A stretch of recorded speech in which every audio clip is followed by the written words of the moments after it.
Bom, gostaria de mostrar para vocês, primeiramente, qual é o nosso título, está aí, o anjo da colheita e da queima. O anjo da colheita e da queima é o nosso título. A escritura bíblica principal está no livro de Apocalipse, capítulo 14, do verso 17 ao verso 20. Está aí, ó, o anjo da colheita e da queima. O mesmo que colhe é o mesmo que queima, é o mesmo anjo, em tempos distintos. Já vou soltando para vocês aí o detalhe, né? Em tempos diferentes. Mas vamos com calma nesta noite, tem tanta coisa boa para nós falarmos. Quero chamar a atenção de vocês. Meu irmão fez uma pergunta para mim, o meu irmão Eliezer fez uma pergunta esses dias. E essa pergunta é a pergunta que não tem preço, a resposta dela. E eu quero dar uma olhada nesta resposta que o profeta nos deu. Nós já vamos entrar nisso, nessa pergunta que ele fez a respeito dos 7 trovões. Então eu quero criar um pequeno contexto aqui nessa primeira parte e depois nós vamos entrar aqui na nossa matéria. Está bem? Bom, a primeira coisa que nós vamos ver, presta bem atenção, na mensagem A Festa das Trombetas, veja o que o profeta nos diz. Os primeiros 3 capítulos do livro de Apocalipse revelam todos os acontecimentos à igreja. Então, do capítulo 3 ao capítulo 19 de Apocalipse, não há vista da igreja. A igreja sobe no capítulo 4 de Apocalipse e retorna de volta no capítulo 19. No capítulo 19 de Apocalipse, a noiva e o noivo juntos, vindo à terra. E tudo do capítulo 19, conclusivamente até o capítulo 22, é tudo sobre o milênio e tudo o que será nos anos que seguem ele. Durante o capítulo 4 ao 19, Deus está lidando com Israel. Olha que interessante. Ele fala isso várias vezes, só peguei uma citação. Sabe o que isso quer dizer? Que Apocalipse 10 é para Israel também. Aliás, literalmente falando, Apocalipse 10 é para Israel. E nós pegamos porque o plano de Deus acontece primeiro com a noiva.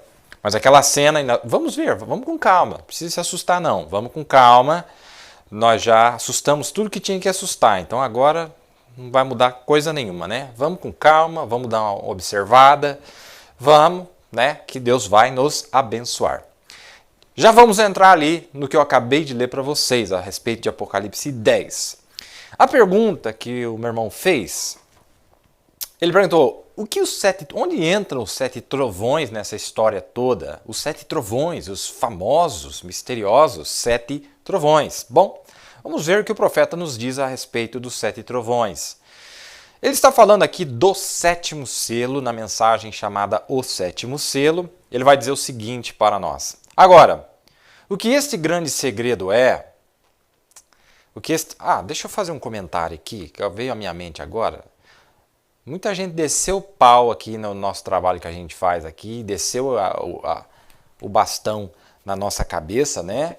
Porque não pode ter programa, não pode fazer, tem que pregar. E agora, que essa questão aí do negócio? Então não devia falar as lives pela internet também, porque é igualzinho um programa. E agora, hein? E agora, como que fica essa história? Vou dar um puxãozinho de orelha aí, né? Vamos lá, vamos de volta para o nosso texto. É igualzinho o programa, é igualzinho. Não vale trapacear. Vamos lá, parágrafo 323. Agora, o que este grande segredo é que se encontra debaixo deste 7º selo? Eu não sei. Eu não consegui entender.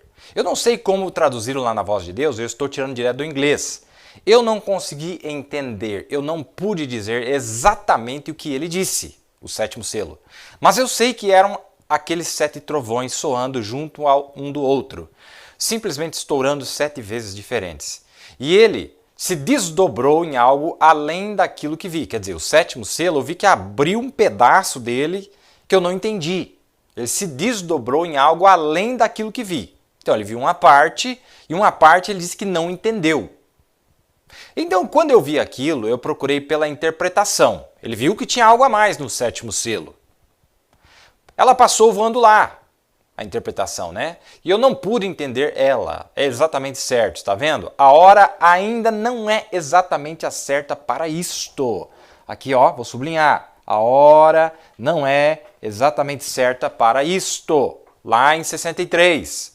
Para o quê? Para ver o que era essa outra perna do sétimo selo, que nem o profeta disse que tinha entendido.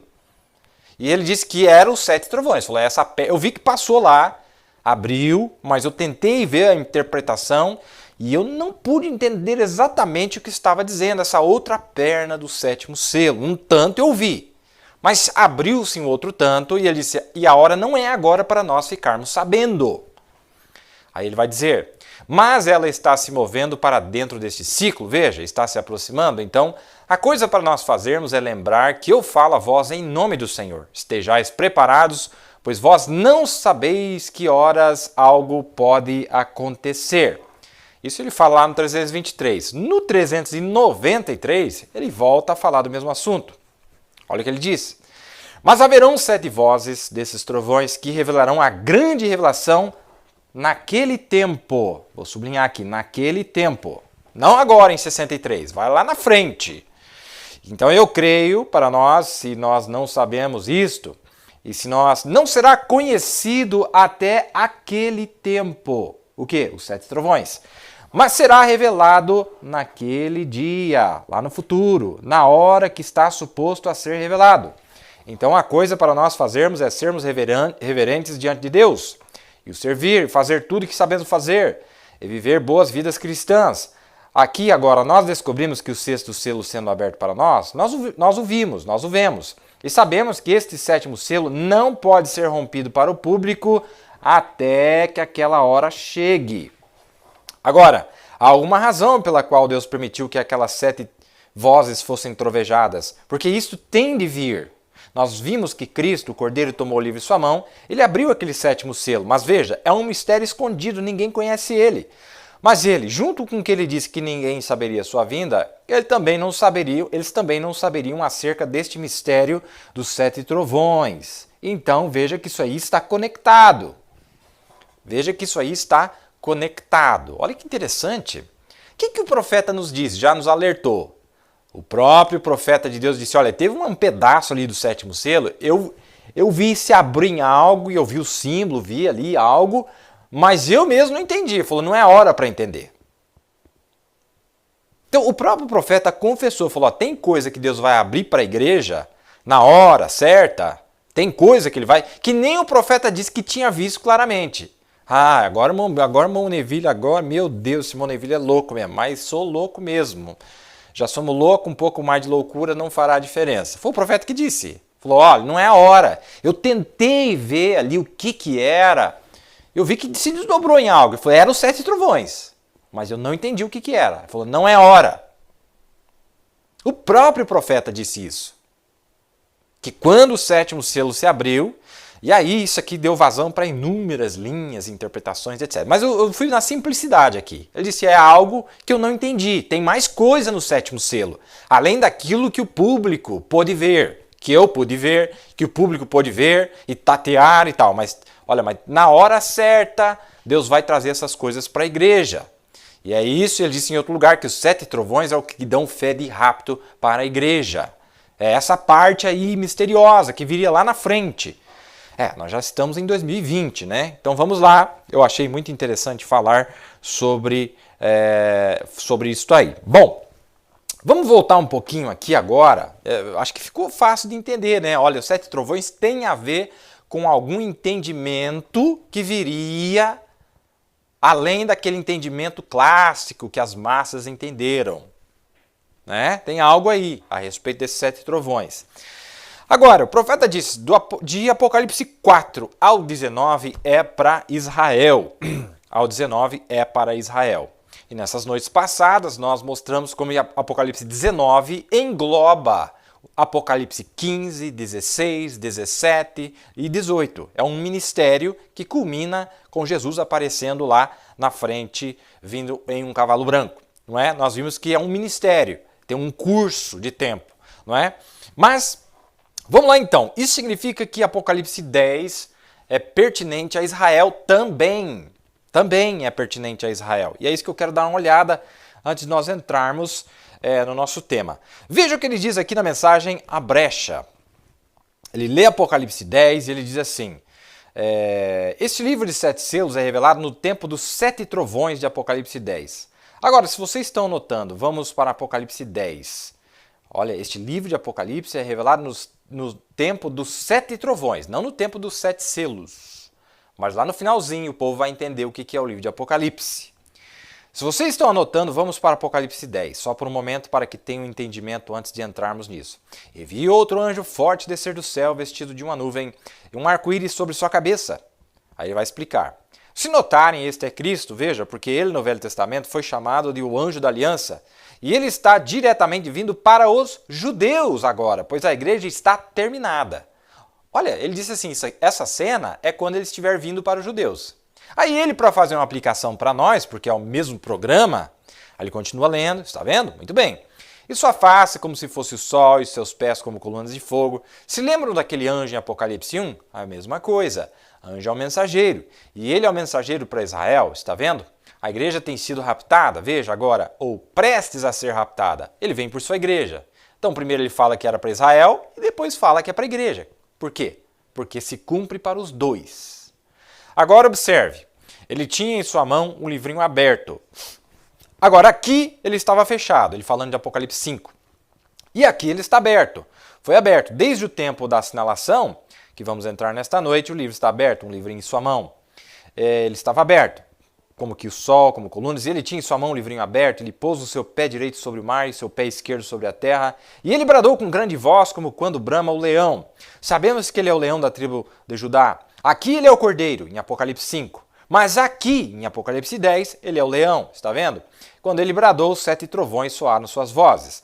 Agora, João foi comissionado a escrever o que ele viu.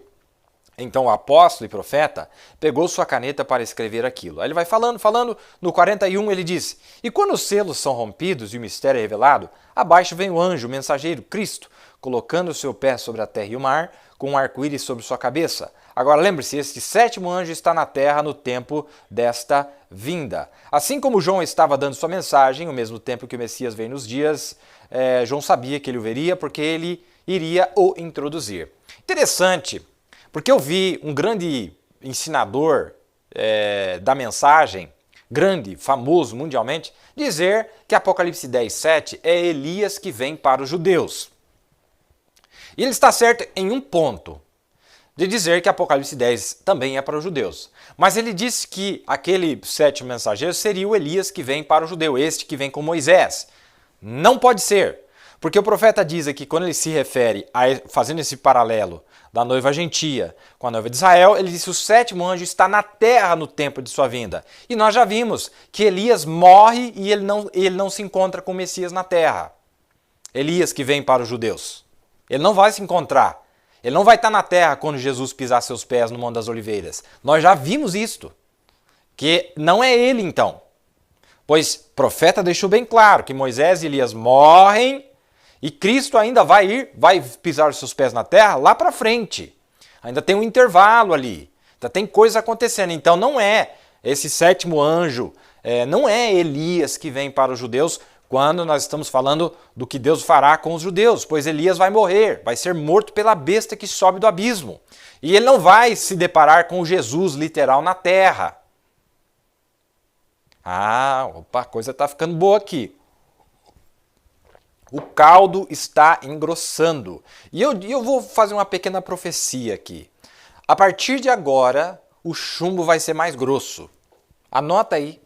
O chumbo daqui para frente, irmão, contra os espíritos de incredulidade, incrédulos, teologias, fábulas, você vai ver o que Deus vai fazer, irmão. Vai ser uma saraivada similar àquela que tem lá na 7ª praga do livro de Apocalipse, onde Deus vai saraivar as doutrinas falsas de agora em diante. É a última coisa que Deus vai liberar, uma saraivada, uma hecatombe mesmo para arrebentar com tudo essas coisas falsas e essas ideias mirabolantes que tem por aí.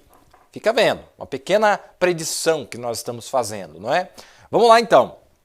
Tem coisa boa aqui para nós. Bom, ele diz isso para nós, mostra esse quadro. Tem mais uma citação que eu quero achar, onde é que está?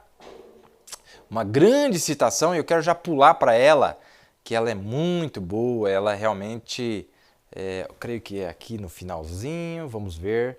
Eu vou mostrar, vou combinar ela junto com essa. Isto.